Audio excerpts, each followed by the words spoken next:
नागपूर पोलिसांनी अंमली पदार्थ विरोधी मोहीम तीव्र केली असून एमडी तस्करीत गुंतलेल्या दोघांना अटक करण्यात आली। तसंच त्यांच्याकडून एमडी साठ्यासह इतर मुद्देमाल असा 2.25 लाखांचा मुद्देमाल जप्त करण्यात आला।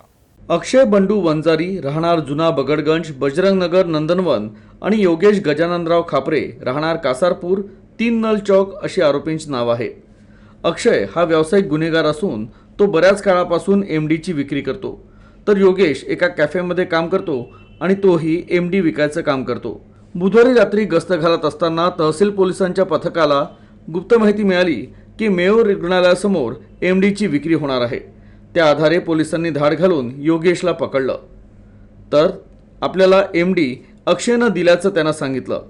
तहसील पोलिसांनी अक्षयच्या घरावर धाड घातली, तिथे एमडी साठा आणि वजन काठाही सापडला, तर ॲक्टिवाही जप्त करण्यात आली।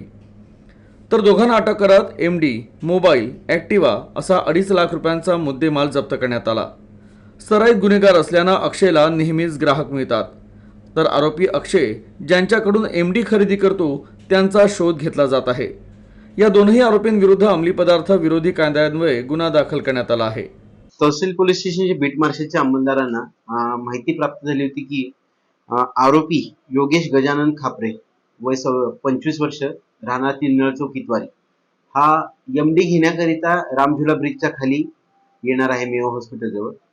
सदरच्या माहितीच्या अनुषंगाने तहसील पोलीस स्टेशनकडील तपास पथकाचे अधिकारी अंमलदार यांनी रामझुला ब्रिजच्या खाली ट्रॅप लावला होता व आरोपी योगेश खापरे हा सदर ठिकाणी येतात त्याला ताब्यात घेऊन त्याची अंगझडती घेतली असता त्याच्या अंगझडतीमध्ये एक ग्रॅम एमडीची एक पाऊच मिळालं।